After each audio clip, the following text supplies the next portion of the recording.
Nas alegações finais de Bolsonaro, há várias críticas ao processo, o que já era de se esperar. E não tem nada de errado nisso.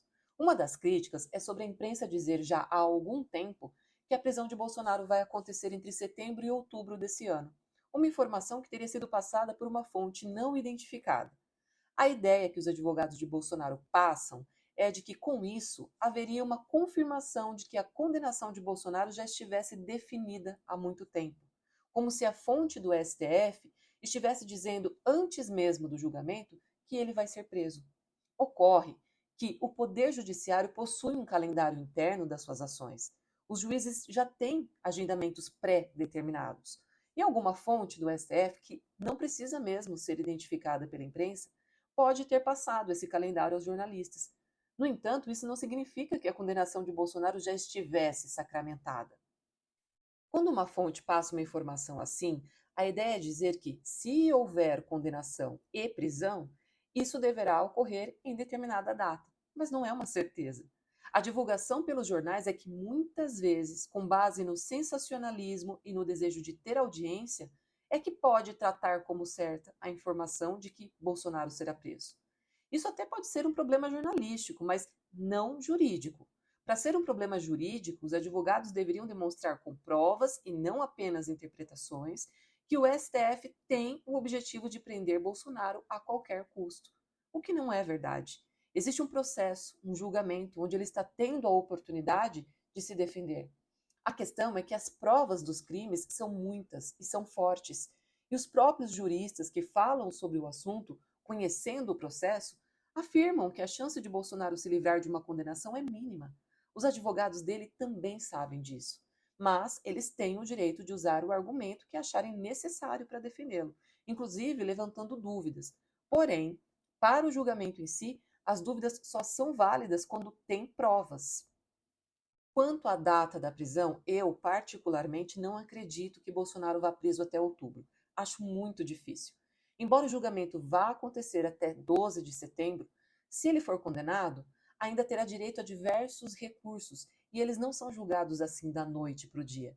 É claro que a defesa vai fazer o uso de todos os recursos possíveis, porque esse é o papel dos advogados: tentar de todas as formas alegar tudo o que puderem para alterar a possível condenação do seu cliente. E só depois de todos esses recursos é que ocorrerá o trânsito em julgado, e se condenado definitivamente, então, aí sim, Bolsonaro será preso. A defesa de Bolsonaro questiona também a validade da delação de Mauro Cid. E uma das alegações são as matérias da revista Veja, que mostram diálogos de Mauro Cid em que ele estaria desabafando sobre a sua delação. Mas, recentemente, a defesa de Cid disse à Justiça que os advogados de Bolsonaro abordaram os familiares de Cid para obter informações sobre a sua colaboração com a polícia e para convencê-lo a abandonar seus atuais advogados. O advogado Eduardo Cuntes, que representa o réu Marcelo Câmara, também teve contato com familiares de Cid. E ele disse que Cid teria se queixado de sua defesa e que também conversaram sobre campeonato de hipismo. O advogado de Bolsonaro, Paulo Cunha Bueno, confirmou que se encontrou com a mãe de Mauro Cid, a senhora Agnes Barbosa Cid, mas disse que foi uma conversa casual e breve durante um torneio hípico em São Paulo. Fábio Weingarten, também advogado de Bolsonaro, confirmou que trocou mensagens e falou por telefone com a mulher de Cid e com a sua filha adolescente, mas obviamente negou que tinha o objetivo de interferir na sua delação. Não é normal que os advogados de Bolsonaro ou de qualquer outro réu tivessem contato com Mauro Cid durante o procedimento do acordo de delação premiada com a Polícia Federal. E é claro que Cid manter conversa com eles também não estava correto da parte dele. Por isso, qualquer desabafo que ele tenha feito, alegando descontentamento com a delação, pode ter sido pensado e produzido justamente para gerar dúvidas em relação às informações que ele mesmo passou à PF. Porque, mesmo com a delação, está evidente que Cid não gostaria de prejudicar Bolsonaro. Ele demonstra ter apreço por ele. O objetivo de Cid com a delação é apenas em salvar-se e salvar a sua família, principalmente depois que apareceu uma foto do seu pai no reflexo de uma das joias que Bolsonaro desviou da presidência e resolveu vender para ficar com o dinheiro.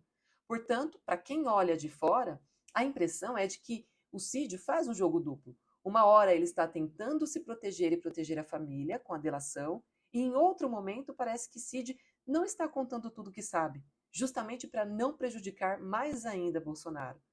Mas isso não é um problema da PGR ou da PF, é um problema para o próprio Mauro Cid, que por conta disso pode perder os benefícios do seu acordo. Na verdade, para o processo mesmo, a delação de Cid não é essencial. Mas a defesa de Bolsonaro precisa dar uma grande importância a ela. Porque os advogados acreditam que se a delação do Cid for cancelada, as provas que estão no processo também seriam. O que não é verdade. Se a delação fosse anulada, as provas continuariam a ter validade. O processo continuaria tendo a mesma materialidade que já tem. Nada mudaria para Bolsonaro. A delação de Cid não é o centro do processo. Pelo contrário, ela só coloca alguns elos entre as provas que a PF já obteve. É claro e compreensível que os advogados ajam assim, querendo atacar a delação de Mauro Cid. Esse ataque ocorre justamente porque eles sabem que as provas são fortes, que elas demonstram a liderança de Bolsonaro no golpe, que elas mostram a digital deles na organização criminosa.